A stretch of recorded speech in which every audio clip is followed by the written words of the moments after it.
Hi everyone, welcome to this first video on Widnes Rugby.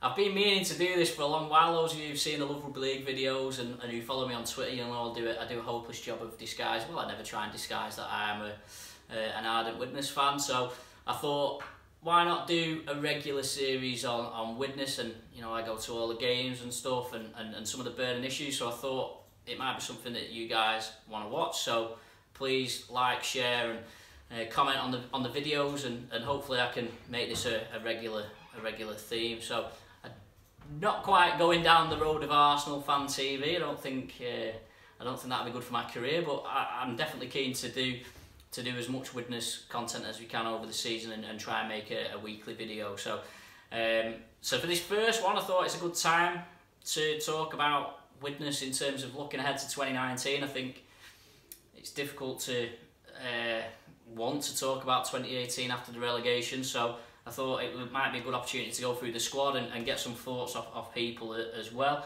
I think we're all disappointed, I think, really, that there's no coach in place as yet. You know, we don't know. I mean, it's very difficult to know exactly what's going on. I mean, of course, in sort of the field of work that I do, that you hear murmurs and you hear things all the time, but I've still not heard anything concrete in terms of who the new coach will be. I'd like to have thought they probably would have got it sorted by now, but you know, it's one of those things. So I think you'd like to think that something's going to happen soon, because pre-season training should be starting pretty soon. So I think that's a priority. I think the club, maybe, you know, that should really be a priority. I think that would ease a lot of fan concerns if a coach was appointed. Regardless of that, the squad's coming together okay for next season. What are we up to now? About 23-24. So Jordan Johnston's being announced as just before I was filming this. I think JJ's really good at retention. He didn't play as much last season. He had a few injuries, but I thought he was really good in 2017. I thought he was a real. I thought he almost became quite a key player for Widnes, which for someone of his age was quite impressive. I know Widnes haven't been great on the field in Super League for the past 2 seasons, but I did think JJ played above his, above expectations, and hopefully he'll be able to link in well with Liam Hood, who will surely be the first choice hooker. I think Widnes have done pretty well there in terms of covering the hooker positions, especially with losing. Last season there was 4. Jeremiah White and Danny Walker, who's gone. The Danny Walker one's interesting, of course. You'd like to have kept him, a product of the club's academy, and probably the most high-profile, I guess, product of the Widnes Academy in recent years, just because of those sort of standout moments he had against Warrington and against St Helens. I think it was inevitable, really, when Widnes got relegated, that he'd go. You can't blame the lad for wanting to play in Super League, and certainly the way things are at the moment, there's no guarantee that, whereas perhaps 10-15 years ago the relegated team was always favourite to come back up, but it's not necessarily the case anymore, especially with Toronto still in the Championship as well. So of course losing Danny Walker was disappointing. I suppose losing Matt Whitley disappointing as well. I think Whitley's obviously probably been the most successful academy product of Widnes in terms of the number of games he's played and the way he's established. He's grabbed the first team jersey and established himself, but I think he struggled a lot over the back end of last season. He was playing in the centres, which I don't think is the place for him.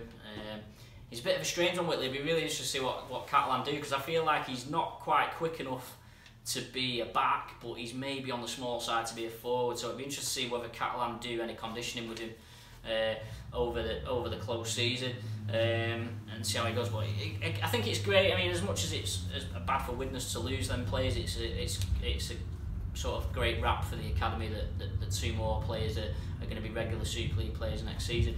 So while we're on, we'll run through the list of players at the moment, and I'll sort of give a few opinions as I go through. Wellington Albert, a bit of a surprise. I think I was quite surprised actually that he was retained, not because I don't think he's a good player and a Championship. I think he's more suited to Championship than he ever was at Super League, but it's surprising that someone who was apparently so out of favour has managed to get a 2-year deal. So a bit of a strange one. Does that point towards, was there a little bit of disharmony amongst the coaching staff and the players, or whatever? And I've seen a few comments. Certainly Reece Ambry was another one where I thought it was disgusting, really, the way he was sort of phased out for someone who's given that service to the club and being very successful, or certainly being one of the club's probably top 3 players for the last 6-7 years. I thought the way he's been treated, not being great, but yeah, Albert's there. Replacing Hanbury presumably at fullback will be Oliver Ashaw-Bott. I'm still a bit wary about his durability. He's got a couple of injuries behind him already, but there's no question. You know, it was great that even in the dreadful run that Widnes had last year. I mean, everyone was, you know, we got big raps in the Sky games, and it was unfortunate he got injured against Salford when he did. So Ashaw-Bott's clearly one they've got hopes for. Keenan Brand, another one who had an injury issue in his debut at Hull KR last year, so it'll be interesting to see how he recovers from that. Owen Buckley, who played a few games and I thought he did pretty well, and then he sort of disappeared from the first team for a few weeks. Certainly dangerous on the high kicks. Not really seen enough of him in defence to judge, but he certainly looks like a player that you could feasibly play as a first choice winger in the Championship. Hep Cale, of course, was retained as captain, and that's a great appointment for me. I mean, you know, the thing is with Hep Cale is he'll run through a brick wall, so it makes it a lot easier for those around him to want to do the same because they see him do it. So he's a great leader. I think Hep is a really nice guy as well. I think the issue, of course, with Cale is just keeping him fit, but I think if Widnes can get 20 games out of him next season, I think that'll be a fair return. The Chapelhouse twins stayed. I think both of them have got something to offer. Danny Craven, I was quite happy with that retention as well. I think Danny's been around for quite a while. He was just coming through when Widnes were last in the Championship, and he was doing really well until he got the bad injury against York. I think the thing with Craven is he's probably not going to be a starter, but he's someone who can cover multiple positions. You know, we talked about Ashaw-Bott. You know, has he got the durability to do 30 games? So if he's not playing, maybe Craven will play fullback. But as we've seen with Danny Craven over the years, he can stand in at half-back at standoff, even in the centres, even as the interchange hooker. So I think a good signing there for his utility value. Chris Dean, this was quite a good signing. I think Chris Dean's probably up there with Cale as the best re-signing. I think he's struggled. He's had 2 unfortunate injuries, but I think if you look at his career, and certainly even in 2016 when Widnes started the season really well, Chris Dean was a very big part of that. So I think he'll be a good standard player at the top end of the Championship. Joe Edge, young fullbacks, return from Warrington. Owen Farnworth, young prop, he's contracted to 2021. I like Owen. I've only seen him a handful of times, and I thought he's been a bit unlucky not to get a bit more exposure to the first team, because he played against Leeds, I think was his debut away, and I thought he was really good, and for whatever reason he's not had many more look-ins, so it'd be good to see a bit more of him. Sam Freeman, a winger. Tom Gilmore's being retained. Interesting one for Tom because he's not quite grasped that opportunity. He's had the sort of number 7 shirt given to him for the past 2 seasons, and he's still not established himself. I think he's probably a make or break year for him. Harrison Hansen, who signed at the back end of last season from Lee, he's a very solid Championship player. Liam Hood, as we've mentioned, is a good signing. Brian Ince played a lot of first team already, so it made sense to retain him. John Johnson we mentioned. McGrath Lulai, the pantomime villain sometimes it seems with Widnes fans, but I think McGrath's he runs hard, he doesn't shy away from anything, and I think he let's put something straight about McGrath is, at no point in his career has he ever really been a first choice player, but you can't run with 13 players, you need a squad of 25, and I think he's a decent player to have as a squad player and as backup. I don't expect him to be a starter, but certainly a Championship. Don't forget the last season he was in Championship, he got in Championship Team of the Year, so that's alright. Joe Lyons, who played a few at the back end of last season, he's got another chance next season. It'd be interesting to see what happens recruitment wise. Presumably Widnes are going to sign another half-back, but you don't know. We could end up with Lyons and Gilmore as the starters next season. Dan Norman, a prop. Lloyd Roby, a winger who's had a couple of first team games. Adam Tangata, who's, along with Liam Hood, the only signing so far from Halifax. Certainly the video clips we've seen of Tangata paint him out to be really good, and I think a lot of people, most of the people you speak to, have got a high opinion of him.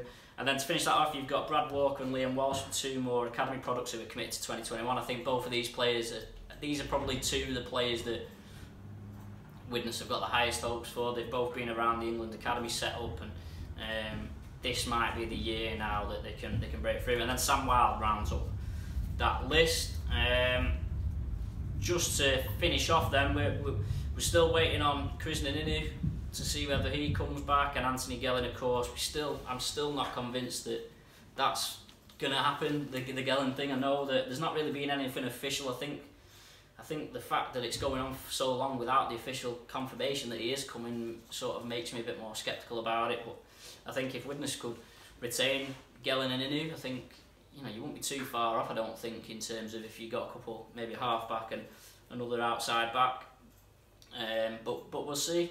In terms of the outs, I'll just quickly run through these before we go on this first episode. I only want to make these all about 10 minutes long, so I'm not wittering on. But we've got Chris Houston and Jeremiah both retiring. Hanbury was let go and probably going back down to Australia. Liam Finn, who's disappointing, I thought, at Widnes, is playing for Newcastle next season. Will Hiraki is at Hull KR, and then Patrick Van, Lloyd White, Alex Jarrard, Charlie Runciman, Stefan Marsh, who I'd be interested to see where Stefan ends up, because I would have definitely kept him in a championship squad. I think Marsh has got something to offer. I think the way he returns the ball and the way he runs, runs the ball in is very good. I think he gets criticism because he doesn't do acrobatic finishes in the corner like Tommy Makinson, but Marsh started off as a centre and became a winger. I probably would have had a look at keeping Marsh, but of course you don't know what the financial restrictions are. Joe Miller's gone to Toronto. I think both he and Tom Olberson going to Toronto is disappointing. Of course they've got to look after themselves, and I'm sure the financial rewards there are great, but to leave Widnes having got relegated to go to a team in the same league, I don't think anyone would have blamed them if they'd have gone up and signed for Super League team. So slightly disappointed with that one.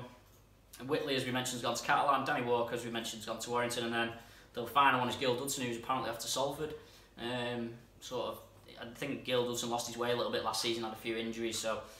But certainly 2019 is going to be very much a fresh start for Widnes, and hopefully by the time I do another one of these next week we might see news on a new coach and some new signings. But thanks for watching, I hope you like it. I'd like to get fans involved, so if anyone wants to come down to the office and film with me, or if you want to leave any comments or questions you want me to answer in the upcoming weeks, then please do so, and we'll hopefully make this a regular feature. So thanks for watching, and speak soon.